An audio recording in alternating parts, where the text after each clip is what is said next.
చూడలేని కబోధి అయ్యాడా, చెవులుండి వినలేని చెవిటి వాడయ్యాడా.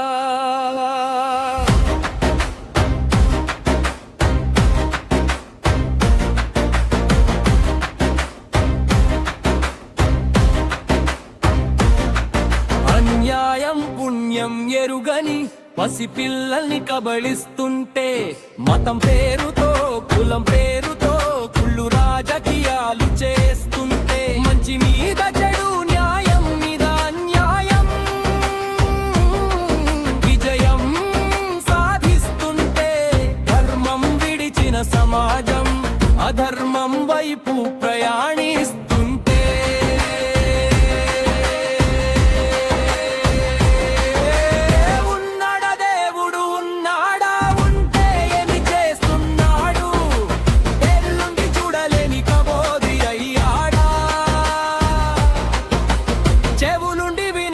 చెవిటి వాడయ్యాడా.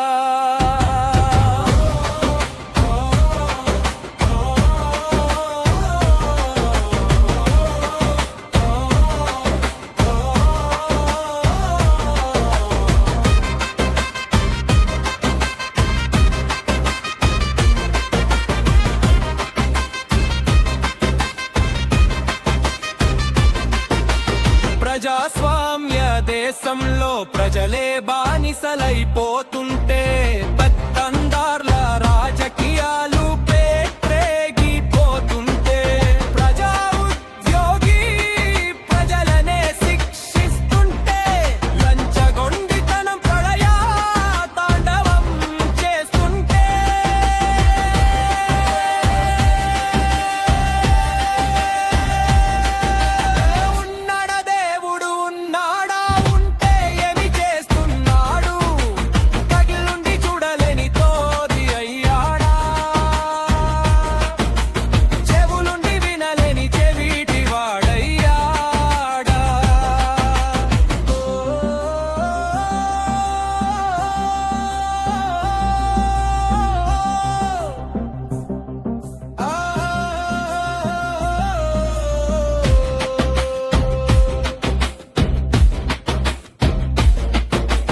వ్యవస్థ అవినీతికి నిలయమై మారుతుంటే, గుత్తేదారుల పనుల్లో న్యాయత తగ్గుతుంటే, నిత్యావసర వస్తువుల్లో మొత్తం కలపి నిండితే, ప్రజల జీవితాలతో మాఫియా ఆటలాడుతుంటే,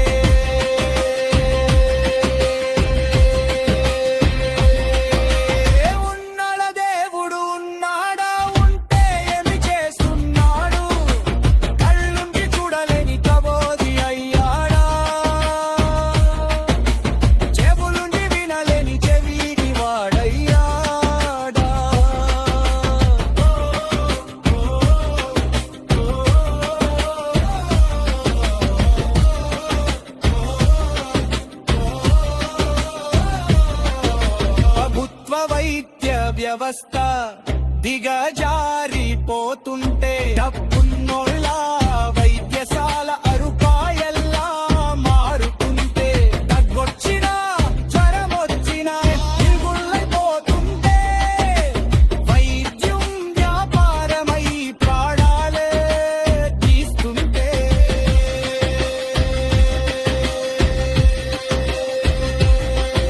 ఏ ప్రభుత్వ కార్యాలయమైనా పైసాలెక పని కాదే, నీకున్నవాడి చెప్పులు అరిగేలా తిరగాలంసిందే. అలసిన న్యాయం ఓపిక లేక అవినీతినే ఆశ్రయిస్తే, ఒక్కొక్కటిగా సమాజాన్నంతా ఆక్రమించే అవినీతి విద్యా వ్యవస్థ కూడా.